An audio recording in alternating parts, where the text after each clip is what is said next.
Hello दोस्तों, कैसे हैं आप लोग। तो ये है साल का पहला वीडियो और जैसे कि आपने थंबनेल में देख ही लिया होगा, इसमें हम दो मुद्दे पे बात करेंगे और पूरा वीडियो जरूर देखना। चाहे आप इंडियन हो, चाहे आप दुबई में रहते हो, चाहे किसी भी देश में रहते हो, और आप चाहे ऑनलाइन गैम्बलिंग करते हो या नहीं करते हो, ठीक है। ये दोनों के लिए जरूरी है। और दूसरे मुद्दा ये है जो कि आपने थंबनेल में नहीं देखा है कि अभी आपने देखा होगा कि बहुत सारे फिल्म स्टार, युवराज सिंह, सोनू सूद या जितने भी लोगों के ऊपर इंक्वायरी चल रही है कि उन्होंने आज से 1 साल 2 साल पहले गैम्बलिंग प्रमोशन किया है 1xBet या किसी भी साइट का, तो उस वजह से उनके ऊपर इंक्वायरी चल रही है, उनकी प्रॉपर्टियां भी सील हो रही है या अटैच हो रही है। तो उसके बारे में भी मैं कुछ बोलना चाहूंगा, ठीक है। तो दोनों मुद्दे पे बात करते हैं, उसके बाद आपको पता चलेगा कि मेरे कहने का क्या मतलब है। तो आते हैं पहले मुद्दे पे। चलो भाई, देखो अब मैं क्या करता हूँ। पहले तो आपको एक चीज बता दूं कि 2026 में और कोई चीज 26 की हो ना हो, एक चीज जरूर 26 की हो गई आज तीसरे दिन। 26 का हो गया 1 दिरहम, जो कि था 2016-17 नोटबंदी के टाइम पे 19 रुपया। घूम फिर करके फिर तनाव आ गया।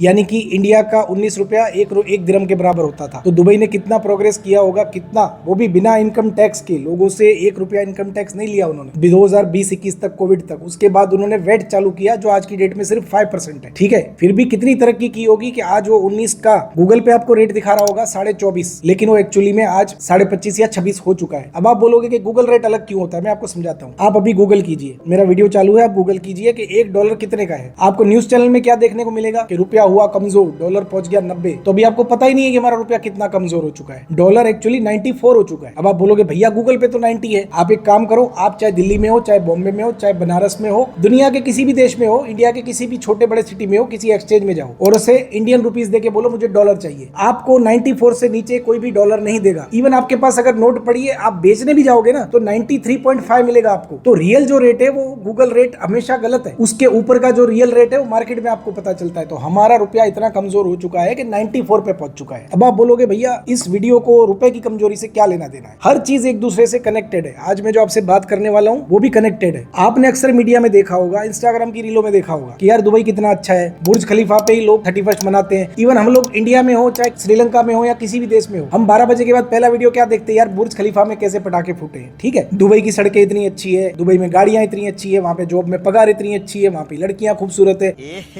रहा नहीं जाता, तड़प ही ऐसी है ना। वहाँ की नाइट लाइफ अच्छी है, वहाँ पे लॉ कितना अच्छा है, लोग लॉ तोड़ने से डरते हैं, अकेली लड़की कहीं भी घूम सकती है। मतलब दुबई की जहाँ पे भी तारीफ होती है, कमेंट में आप देखोगे इंडिया के लोग हो, चाहे हिंदू हो, चाहे मुस्लिम हो, चाहे दुनिया का कोई भी देश हो, दुबई की तारीफ ही करता है। मतलब 100 में से 99 लोग तारीफ करते हैं। क्यों करते हैं? क्योंकि वो लोग कुछ ऐसा कर रहे हैं कि जो आइडियल है। तो चलो एक बात बताता हूँ कि जब हमारी सरकार भी बोलती है, ठीक है, हमारी चाहे वो गवर्नमेंट मोदी सरकार हो, चाहे कांग्रेस सरकार हो, बरसों से एक बात बोलते हैं कि प्रोग्रेस हो तो भाई दुबई जैसी, प्रोग्रेस हो तो यूएई जैसी, ठीक है। तो भाई हमें उनकी हर चीज अगर कॉपी करनी चाहिए तो वो तो भाई मुस्लिम कंट्री है, अरेबिक कंट्री है, शरिया लोग है वहाँ पे, ठीक है। जो भी लॉ है इस्लामिक लॉ है, शरिया है कि नहीं मुझे नहीं पता है, लेकिन इस्लामिक लॉ है, ठीक है। तो उस देश में अगर उस देश ने ऑनलाइन गैम्बलिंग लीगल कर दी है 10 दिन पहले, जी हाँ, अबू धाबी में ऑनलाइन बेटिंग वेबसाइट खुल चुकी है, रसल खेमा में कसिनो खुल रहा है और दुबई भी बहुत जल्द, ये मैं भविष्यवाणी कर रहा हूँ, लिख लो, आज से पहले किसी ने यूट्यूब पे या इंस्टाग्राम पे नहीं की होगी, इतनी बड़ी भविष्यवाणी कर रहा हूँ कि रसल खेमा में जो लोगों ने प्रॉपर्टी ली है, ये सोच के 4-4 साल से प्रॉपर्टियां के रेट बढ़ रहे हैं कि यहाँ पे कसिनो आएगा, तो मैं बता दूं कि भाई वहाँ की प्रॉपर्टी के रेट बढ़ेंगे और फटाफट गिर जाएंगे। क्यों? क्योंकि दुबई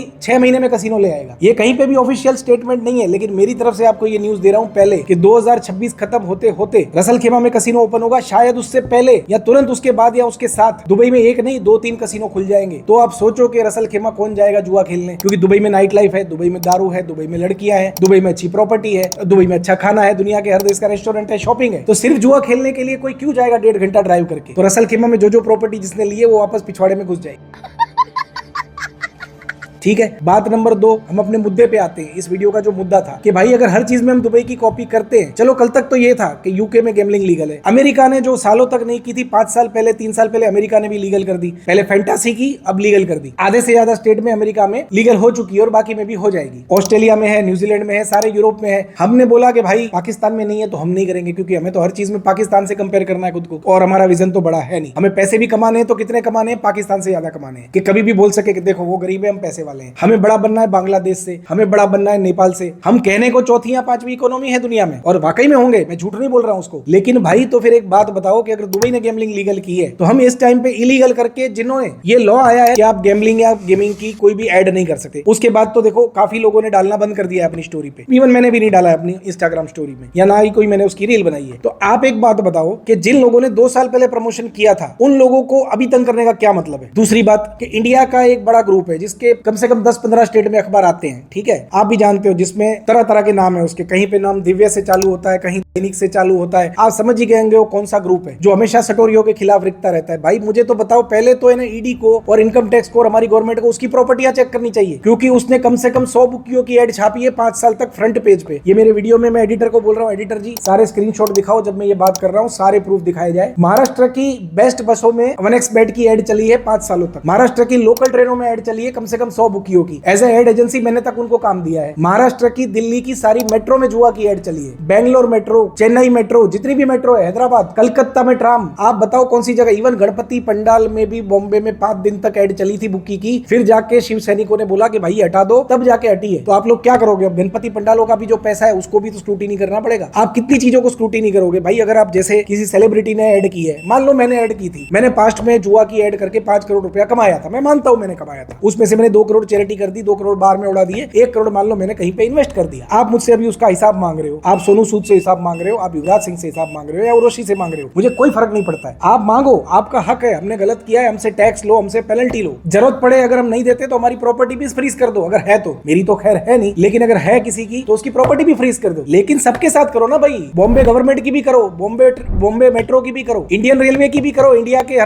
रेलवे में हर एक के अंदर जुआ की एड चली है 5 साल तक। स्पाइस के फ्लाइट वाले जितने भी है उसके अंदर बोर्डिंग पास पे जुआ की एड चली है, फोटो दिखाओ। स्पाइस रूट करके एक मैगजीन आती है, उसमें गैम्बलिंग की एड चली है, भाई फोटो दिखाओ। ये सारे फोटो आपको देखने मिल रहे होंगे पीछे बैकग्राउंड में। तो भाई ये तो कुछ नहीं है, ऐसी ऐसी जगह पे ऐड है ना कि अगर मैं बोलने बैठूंगा ना तो ये वीडियो चला जाएगा 6 घंटे का। इसमें 90% जगह इंडियन गवर्नमेंट की है। लाइक गवर्नमेंट लाइब्रेरी की दीवार है, उसको अलाउ किया तो गवर्नमेंट लाइब्रेरी के बाद संसद भवन और पुलिस स्टेशन को छोड़ के हर जगह पे ऐड चली है, और गली गली में होर्डिंग लगे हैं 1xbet के। तो भाई उनका क्यों हिसाब नहीं हो रहा है? उन लोगों से भी हिसाब लो ना। स्पाइस जेट के भी प्रॉपर्टी जब्त करो। अगर उन्होंने गैम्बलिंग के पैसों से अपनी प्रॉपर्टी बनाई है, उन पैसों से ही नया क्राफ्ट खरीदा है, उन्होंने नया विमान खरीदा है, तो उसकी प्रॉपर्टी जब्त करो। उनके बोर्डिंग पास पे मैंने खुद ऐड देखी है, उनके पैसे जब्त करो। ये जो बड़ा सा अखबार समूह है इंडिया में जिसके 50-60 अखबार चलते हैं, 25 चलते हैं, जो बोलता है सटोरिया ये, अमित मजीठिया ये, तो भाई तूने क्या किया है? तुम लोगों ने तो दल्लापन करने में कोई कमी नहीं रखी है। तुम लोगों ने 5 साल तक फ्रंट पेज में एड डाली, एक एक एड का 40 लाख रुपया लिया है, करोड़ों अरबों रुपए तुमने छापे हैं सारे 1xbet से और इंडियन बुकियों से। वो पैसे का हिसाब दो चलो ईडी को। और ईडी को भी मैं बोलता हूँ इन सबके कपड़े उतारे जाए। मैं बोलता हूं जिसने गलत किया उसके उतारो, सेलिब्रिटी के भी उतारो, मेरे भी उतारो, इंडियन गवर्नमेंट के भी उतारो, रेलवे वालों के भी उतारो। रेलवे स्टेशन पे ऐड लगी है, गोवा का पूरा एयरपोर्ट बुकियों ने भर दिया था। इंडिया के सारे मॉल में बड़े बड़े बैनर लगते थे, इंडिया के हर एक मॉल में, बॉम्बे हो, चंडीगढ़ हो, दिल्ली हो, उन मॉल वालों से भी हिसाब लिया जाए कि भाई आपको ये जो पैसे मिले थे उसकी आपने क्या प्रॉपर्टी ली, क्या लिया। भाई सबका अटैच करो, सबको मजे लो। अगर हमारी निर्मला सीतारमन जी को टैक्स जाना ही है तो सिर्फ मेरे से क्यों जाए, सिर्फ सोनू सूद से क्यों जाए, सिर्फ युवराज सिंह से क्यों जाए? टैक्स तो फिर सबसे जाना चाहिए। हजारों करोड़ जमा करते हैं मिलके, उनकी प्रॉपर्टी अटैच करके, देश का भला होगा उन पैसों से, कुछ पॉल्यूशन ही कम हो जाएगा दिल्ली का। इस सज्जन को क्या तकलीफ है भाई? यमुना गंगा साफ हो जाएगी। कुछ मैं तो बोलता हूँ उन पैसों से पुलिस वालों की पगार बढ़ाओ, जजों की पगार बढ़ाओ, ज्यादा जज भर्ती करो ताकि केस फास्ट चल सके। इन सब से पैसा लो। और आज भी जो कर रहे हैं, इंडिया में जो सबसे बड़ा धंधा कर रहा है 1xbet ही कर रहा है। रोज का 400 करोड़ रुपया डिपॉजिट है 1xbet का। परी मैच, डफा बेट, स्टेक, इन सब वेबसाइटों का मिला के 600 करोड़ का डिपॉजिट है जो इंडिया से ले जाते हैं, और बाकायदा उसमें से आधे से ज्यादा पैसा बैंकों में ले जाते हैं। तो हम क्या कर रहे हैं? कहीं ना कहीं तो उनके साथ कोई ना कोई तो है, तभी तो वो ले जा रहे हैं। बात तो सही है। और वो पैसा बाहर जा रहा है, इसलिए तो ये डॉलर मरा जा रहा है। आपको क्या लगता है डॉलर ऐसे ही मर रहा है? 70, 75, 78 पिछले साल जब मैंने वीडियो बनाया था 25 दिसंबर को, तब जो भाव था डॉलर का उससे 8 रुपया बढ़ चुका है। तो तब भी मैंने बोला था ये चीज को कि अगर वो बुकें वहां से चल रही है तो ऐसा क्यों है कि उन बुकों के खिलाफ कोई बड़ा एक्शन नहीं लिया जा रहा है? सिर्फ उसका जिसने एडवर्टाइजमेंट किया है उसी के खिलाफ क्यों एक्शन हो रहा है? कोई तो है जो उन बुकों को इंडिया से ऑपरेट कर रहा है, कोई तो है जो इंडिया से इन सब की डिपॉजिटें पहुंचा रहा है विदेश तक। यूक्रेन की वेबसाइटों के ओनर, विदेश के वेबसाइट के ओनर तक पैसा कैसे पहुंच रहा है फिर ये बताइए। और ये बातों को साइड में रखो, जो वीडियो का मेन मुद्दा है वो ये है कि दुबई में अब हो गया ऑनलाइन सट्टा लीगल। अब आप में से बहुत से 1.5 लोग नीचे कमेंट करेंगे कि अरे भाई वो तो सिर्फ दुबई वालों के लिए है, आप रजिस्टर करने जाते हो तो एमिरेट्स आईडी डालना पड़ता है, दुबई का एड्रेस डालना पड़ता है, आपकी दुबई की बैंक से आप पैसा डालो और पैसा निकालो। क्रिप्टो है कि नहीं मुझे नहीं पता है, फ्यूचर में वो भी आ जाएगा। अब मैं आपको एक लूप होल दिखाता हूं कि जैसे पहले के जमाने में क्या होता था कि इंडिया में सट्टा जब नहीं था ऑनलाइन, तो यहाँ से हम लोग ऑस्ट्रेलिया या लंदन अपने दोस्तों को बोलते थे कि यार $1000 डाल दे तेरी आईडी में, हम खेल लेते हैं। तो क्या अभी ये पॉसिबल नहीं है कि दुबई में जो मजदूर काम कर रहे हैं जिसकी सैलरी 1000 दिरहम है महीने की, उन सबके पास एमिरेट्स आईडी है, उन सबके पास बैंक अकाउंट है, कल को वो अपनी आईडी खुलवा के इंडिया में अपने रिश्तेदारों को दे देंगे कि भाई वीपीएन चालू कर, यूएई का वीपीएन लगा के तू मेरी आईडी में खेल ले, तू जीतेगा तो मैं विड्रॉ करके तुझे दे दूंगा। अच्छा, इंडिया से दुबई पैसे लाना ले जाना, मीना बाजार में 100 दुकानें हैं। ऐसा नहीं है कि दुबई को नहीं पता है, मीना बाजार में 100 दुकानें हैं जहाँ पे खुलेआम आपको जुआ की आईडी भी मिलती है इलीगल। वहां पे जाके आप मटका खेल सकते हो, रतन, कल्याण, मिलन, गली, दिसावर, सारा मटका खुलेआम दुकान लगी हुई है। वहां पे लिखा है कि गैम्बलिंग सॉफ्टवेयर मिलेगा, वहां दुकानों पे लिखा है कि मटका लिखा जाता है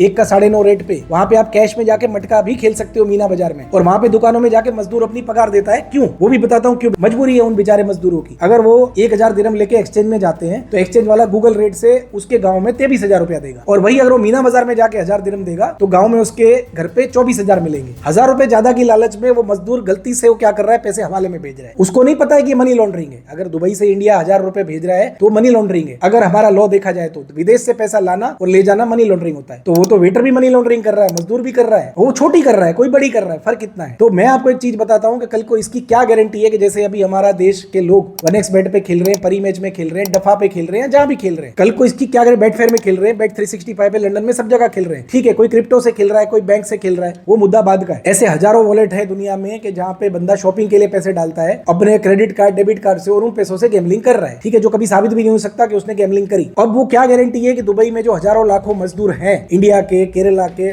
मल्लू लोग जो है वो, या इंडिया के जो छोटे लोग हैं, उनको कोई बोलेगा कि यार तेरी पगार 1000 है, मुझे 200 दिरहम तेरे को हर महीने दे दूंगा, तू एक आईडी बना के दे दे 5000 दिरहम डाल के। ठीक है, तो वो तो दुबई में खेलने लग गया बंदा। उसके अंदर एमिरेट्स आईडी भी दुबई की लगी हुई है, बैंक भी दुबई का लगा हुआ है, खेल इंडिया का आदमी रहा है, वीपीएन लगा। फिर क्या किया जाए? तो ये सब बीमारियों का हल क्या है? अब हमारा पैसा दुबई जाएगा। अच्छा, ये गैम्बलिंग पे जो विनिंग होगी उस बुक से टैक्स कौन लेगा? Dubai government, Abu Dhabi government. यानी टैक्स लोग हमारे खेलेंगे, हमारे लोग हारेंगे, जीतेंगे, टैक्स जाएगा दुबई को। जैसे पेरी मैच का, डाफा बेट का, 1x बेट का टैक्स तो चलो वो दिखाते भी नहीं होंगे, जो उनकी इनकम है उसका 5% ही दिखाते हैं, तो उनका तो कोई टैक्स जा नहीं रहा है, जहां भी जा रहा है वो तो सारी इलीगल वेबसाइट है। वो जिस कंट्री में है वहां पे छोटा मोटा टैक्स दे देती होगी, 5%, 2%, 98% जाता है गटर में। और इवन वहां पे हजारों लाखों इंडियन जो पैसा जीतते हैं, वो रोज के हजारों लाखों लोगों को तो ब्लॉक कर दिया जाता है। मतलब अगर कोई 50,000 डाल के 2-4 लाख जीतेगा तो ठीक है, 50,000 जीत गया तो ठीक है। गलती से किसी का जैकपॉट लग गया, बड़ी मैच अगर उड़ गई उसकी, उसको 50,000 के 20 लाख हो गए तो कोई पेमेंट भी नहीं मिलता, उसको ब्लॉक कर दिया जाता है। क्या उखाड़ लोगे? आप इलीगल जगह पे खेल रहे हो, इंडिया से खेल रहे हो, नया गेमिंग लॉ आ चुका है, तो आप जाके किसी को, पुलिस वाले को ये भी नहीं बोल सकते कि मैंने पेरी मैच या डफा बेट में खेला था। तो पहले तो पुलिस वाला आपको डंडे मारेगा कि भाई तू क्या कर रहा था, गलत काम तो तू कर रहा है। तो इसका रास्ता क्या है? मैं सर पटक पटक के मर गया कि इससे अच्छा है कि जब दुबई से कुछ सीखो, अबू धाबी से कुछ सीखो। अगर इस्लामिक कंट्री गेमिंग लॉ ला सकती है तो हम क्यों नहीं? हम ला के इसके ऊपर 20%, 25% टैक्स, वो भी प्लेयर पे नहीं, मैं अभी भी बोलता हूं उसमें भला प्लेयर का होगा। मैं अभी भी प्लेयर के भले के लिए बोल रहा हूं, सरकार का भला है, साथ में प्लेयर का भला। क्योंकि क्या होता है दुनिया के मोस्टली देशों में कि बुकी प्लेयर को खिलाता है, तो ओवरऑल 1000-2000 लोग, 5000, 10,000 लोग खेलते हैं तो बुकी को प्रॉफिट होता है। ठीक है, प्लेयर कुछ कमाते हैं, कुछ हारते हैं, तो बुकी को जो प्रॉफिट होता है उसमें से वो 20-25% टैक्स, 30% टैक्स, 40% टैक्स रख दो, गवर्नमेंट को देगा, फिर भी उसको 60 तो बचेगा ना। तो एक नई इंडस्ट्री खड़ी होगी, इंडिया के लोगों को जॉब मिलेगी। जो लोग इंडिया के बाहर खेल रहे हैं, आज इलीगली खेल रहे हैं, वो सारे लीगली इंडिया में खेलेंगे। आज भी ये रास्ता है, देखो करना तो पड़ेगा, आज नहीं तो 1 साल बाद, 2 साल बाद। हो सकता है कि मेरे बोलते बोलते थक जाने के बाद आप चालू करोगे, हो सकता है मेरे मरने के बाद करोगे, लेकिन करना तो पड़ेगा, क्योंकि कभी ना कभी ये होना ही है। अब सीधी सी बात है, गुजरात में दारू बंदी है, दारू सारी मिलती है, आपने गिफ्ट सिटी बना दिया कि वहां जाके पी सकते हो। फिर आपने लॉ कर दिया कि अगर कोई आदमी बाहर के स्टेट से आके अपनी टिकट दिखाएगा तो 2 बोतल ले सकता है। तो अब लोगों ने क्या किया, कोई भी दोस्त आता है उसको बोलता है यार तेरी टिकट देना, वो बेचारा दारू भी नहीं पीता है, उसकी टिकट लेके गए, 2 बोतल लेके आए, घर में पी रहे हैं। तो क्या फायदा ऐसे लोगों का जिसका खुद ही मजाक बन रहा है रोज सुबह उठ के। और दूसरा, मैं अभी भी ये बोलना चाहता हूँ कि मुझे कोई दिक्कत नहीं है कि अगर कोई सेलिब्रिटी की इंक्वायरी हो रही है, किसी की भी प्रॉपर्टी अटैच हो रही है, चाहे सेलिब्रिटी की हो चाहे मेरी हो, क्योंकि हम लोगों ने पास्ट में गैम्बलिंग प्रमोशन किया है, लेकिन तब इंडिया में कोई लॉ था नहीं कि आप गैम्बलिंग प्रमोशन नहीं कर सकते। अच्छा है, कॉमन सेलिब्रिटी है, मान लो कि सोनू सूद, वो सुबह घर से निकलता है, सोनू सूद सुबह घर से जब निकलता है तो देखता है कि टैक्सी के ऊपर गैम्बलिंग का ऐड है, फिर वो देखता है बस के ऊपर गैम्बलिंग का ऐड है, फिर वो देखता है कि मेट्रो के ऊपर जो घर के बाहर से जा रही है मेट्रो पे गैम्बलिंग का ऐड है। सोनू सूद मुंबई से हजारों लाखों लोगों को अपने गांव पहुंचाया था, इतनी चैरिटी उसने की थी। ठीक है, बाद में सोनू सूद प्लेन में बैठ के जाता है तो प्लेन के बोर्डिंग कार्ड के ऊपर गैम्बलिंग का ऐड है। स्पाइस रूट की वो जब खोलता है या कोई ये ग्रुप का अखबार खोलता है तो फ्रंट पेज पे इतनी बड़ी ऐड है 1xBet की, बरोबर। गोवा एयरपोर्ट पे उतरता है तो पूरा एयरपोर्ट गैम्बलिंग की ब्रांड की ऐड से भरा हुआ है। तो आप बताओ कि उस टाइम पे सोनू सूद को अगर किसी ने ऐड पर बोला कि भाई 1xBet का ऐड कर लो, हम तुम्हें 3 करोड़ 2 करोड़ 4 करोड़ दे देंगे, जो उसने अपने इनकम टैक्स रिटर्न में भी शो किया होगा और उसका टैक्स भरा होगा, तो सोनू सूद कहां गलत है? युवराज सिंह कहां गलत है? उर्वशी रौतेला कहां गलत है? अमित मजीठिया कहां गलत? जब पूरा दुनिया कर रहा था, पूरा देश कर रहा था, एक एक सेलिब्रिटी कर रहा था, गवर्नमेंट की बसों पे, ट्रेन पे, साइकिल पे, हर एक के पिछवाड़े पे तक ऐड लगी हुई थी, कंबल पे, खटिया पे, साइकिल पे, कुंभ मेले की नाव पे, अभी कुंभ मेला हुआ है 6 महीने पहले, वहां पे नाव तक पे ऐड लगी हुई है विदेशी वेबसाइटों की, जब तक गैम्बलिंग लॉ नहीं आया था। तो अगर हमने ऐड कर ली तो क्या गलत किया भाई? उस टाइम का हमारा आप इनकम गिनो, उसके ऊपर टैक्स मारो, पेनल्टी मारो, बात खत्म करो। उसके लिए किसी पे क्रिमिनल चार्जेस लगाना, मनी लॉन्ड्रिंग लगाना, उसको तंग करना, बार बार बुलाना, ये कहां का न्याय है? ये मुझे समझ में नहीं आता है। अगर आपको लगता है कि मैं सच हूं तो नए साल के इस पहले वीडियो के नीचे में कमेंट करो। अगर आपको लगता है कि मैं गलत हूं, दुबई वालों ने लीगल कर दिया, पूरी वर्ल्ड ने कर दिया, हमको नहीं करना चाहिए और इसी तरह चोरी छुपे खेलना चाहिए, तो ठीक है, कोई अच्छी बात है, खेलते रहो वीपीएन चालू करके। या जो नहीं खेल रहा है वो तो मैं बोलता हूँ, जो लोग जुआ नहीं खेल रहे हैं उसे जुआ नहीं खेलना चाहिए। गैम्बलिंग हमेशा ओवरऑल लॉन्ग टर्म में 90% लोगों को नुकसान ही देती है, सिर्फ 10% लोग ही इसमें सक्सेस कर सकते हैं। शेयर बाजार में 99% लोग लॉस करते हैं, 1% ही सक्सेसफुल हो सकते हैं। 2025 की जनवरी में जिसने भी निफ्टी ली होगी, निफ्टी आज भी वही है। तो आपने जो पैसे डाले वो 12 महीने आपका जीरो हो गया। और अगर आपने एफ&ओ किया होगा तो हर महीने रोल ओवर करने में आपको निफ्टी ऊपर के भाव में बाय करो बाय करो बाय करो करते करते आपको अभी भी लॉस ही होगा। और जब अप्रैल में 20% 15% गिर गई थी तो मोस्टली लोगों ने अपना माल काट दिया था, लॉस बुक कर लिया था। तो बर्बाद कौन हो रहा है? देश के लोग हो रहे हैं शेयर बाजार में बर्बाद। फिर भी शेयर बाजार तो लीगल है। नारंगी मौसमी का सट्टा मैंने पहले भी बोला था, उसमें भी लोग हारते हैं, वो लीगल है। गली दिसावर सट्टा, रतन कल्याण, कहीं ना कहीं चल रहा है इंडिया में। लीगल है कि इलीगल है मुझे नहीं पता, लेकिन हर गली में चल रहा है। ऑफलाइन बुकी सदियों से चल रहे हैं, ऑनलाइन बुकें भी चल रही है, लॉ आने के बाद भी चल रही है। छोटी बड़ी एड तो हर जगह आज भी दिख रही है, गूगल एड, मेटा एड, कहां से नहीं चल रही है, सब चल रहा है। आपने इन्फ्लुएंसरों की रोजी रोटी छीन ली कि भाई एक छोटा इन्फ्लुएंसर है, एक लड़की है जिसका महीने का 50,000 खर्चा है, 25,000 खर्चा है, 1 लाख खर्चा है, अपना अपने माँ बाप का खर्चा निकालने के लिए वो 4 रील बना रही थी, आपने वो लॉ लाया, वो बंद हो गया। फर्क क्या पड़ा? वो लड़की अब 40,000 में एक नाइट के लिए सोने जा रही है। फर्क इतना पड़ा कि पहले वो एक रील बना के पैसे कमाती थी, अब उसको 5-6 मर्दों के साथ सोना पड़ता है 2 लाख के लिए। गवर्नमेंट को कोई फर्क नहीं पड़ता उससे, ठीक है। छोटे इन्फ्लुएंसर का क्या है? कोई मजदूरी कर रहा है, कोई जोमेटो का राइडर बन गया है, रात को 12-12 घंटे गाड़ी चला रहा है। जो इन्फ्लुएंसर महीने के 25-30,000 50,000 रुपए अपनी क्रिएटिविटी दिखा के ऐड करके कमा रहा था, अब उसका हाल क्या है? वो जोमेटो राइडर बन गया है, स्विगी राइडर बन गया है, 10 मिनट में उसको सामान पहुंचाना है, कभी नींद में गिर जाता है, कभी किसी को ठोक देता है। तो यही होगा भाई साहब, अगर आप ज्यादा जॉब छीनोगे तो गलत जॉब पैदा होगी। गलत जॉब में क्या होता है आप भी जानते हो, कल को जितने बेरोजगार बढ़ेंगे हमारे देश में क्राइम रेट बढ़ेगा, सीधी सी बात है। उससे अच्छा ये था कि आप इस चीज को लीगल करते, देश को टैक्स मिलता और ये सारे नौजवान में से काफी लोग, आप बोल रहे हो ये नौजवान बर्बाद होते, अरे मैं बोल रहा हूँ बर्बाद तो वैसे भी हो रहे हैं, अभी भी खेल रहे हैं ना। एक आदमी दिखा दो जो 6 महीने पहले खेल रहा था और अब नहीं खेल रहा है, एक आदमी दिखा दो सामने। आप ये देखो कि हजारों लोगों की नौकरियां बन सकती है, वो नहीं बन रही है। देश का करोड़ों अरबों रुपया टैक्स बन सकता है, वो नहीं बन रहा है। हमारे प्रधानमंत्री बोलते हैं कि देश की बैंकों में 74,000 करोड़ रुपया ऐसा पड़ा है जिसको कोई क्लेम नहीं कर रहा है। तो आपको क्या लगता है वो पैसा किसका है? 74,000 में से कम 50,000 करोड़ ये बुकियों का है, ये 1xBet जैसी बड़ी बड़ी बुकों का है, क्योंकि अकाउंट फ्रीज हो चुकी है साइबर की वजह से, किसी पुलिस की वजह से या बैंक की वजह से। तो 50,000 पड़ा हुआ बैंक में सड़ रहा है। वो कोई कॉमन पब्लिक नहीं है, हमारे देश की पब्लिक इतनी भोली नहीं है कि अंदर पैसे पड़े और उठाने ना जाए। ये वो पैसे हैं जो बुकियों के ऑलरेडी फ्रीज हो चुके हैं, या किसी फ्रॉड लोगों ने साइबर कंप्लेन मारी है, मान लो कि बुकी के अकाउंट में 40 लाख पड़ा है, किसी चोर ने 1 लाख डाल के साइबर कंप्लेन मार दी तो 39 लाख दूसरा भी अटक गया। ये ऐसे रुपए हैं, इससे हमारे देश की बैंकों को फायदा है, क्योंकि ये सारी बैंक अंदर से खोखली हो चुकी है। आपने अभी देखा कि किसको किसको लोन दे देते हैं। रोटोमेक पेन वाले को 350 करोड़ दे दिए, वो उठ गया। अभी कोई